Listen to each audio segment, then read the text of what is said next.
Hi guys! Ngayong araw nga po yung ating lulutuin ay okoy, pero ito po ay healthy version. Ilang gagamitin po natin dito sa ating okoy ay mga gulay.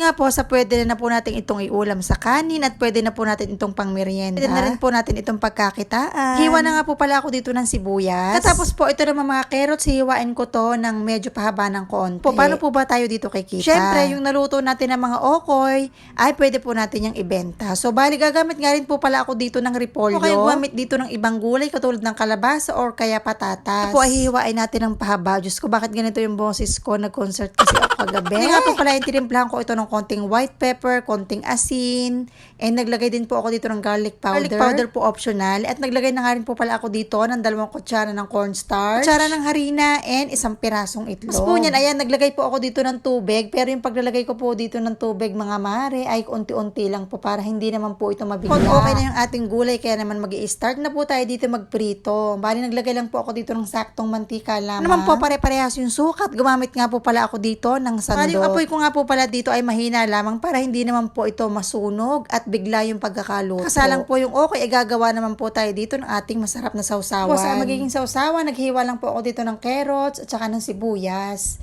Naghiwa na rin po ako dito ng konting sili. Pinagsama-sama ko lang dito sa isang bowl and nilaglagay na po ako dito ng konting white pepper, konting asukal, at syempre itong ating suka. Na po yung ating sausawan, kaya naman ihahanguin na po natin dito yung ating okoy na gulay. Kung mapapansin nyo, medyo dark brown yung pagkakaprito ko dito sa ating okoy, pero hindi po yan sunog. Po yan. Gusto ko po kasi dito sa pagkakaprito ko yung medyo crunchy ng konti. Nga po, sobrang sarap po talaga ng aking nagawang okoy. Bagay na bagay po dito sa ating nagawang sausawan na suka na medyo maanghang. Talaga mag-voice over, ang sakit ng ngalangal ako, pero wala akong choice. Kailangan ko po nitong mag-voice over. Kaya naman kung hindi niya po ito na-try, i-try nyo na rin po yung ganitong okoy. Salamat sa panonood. Bye-bye!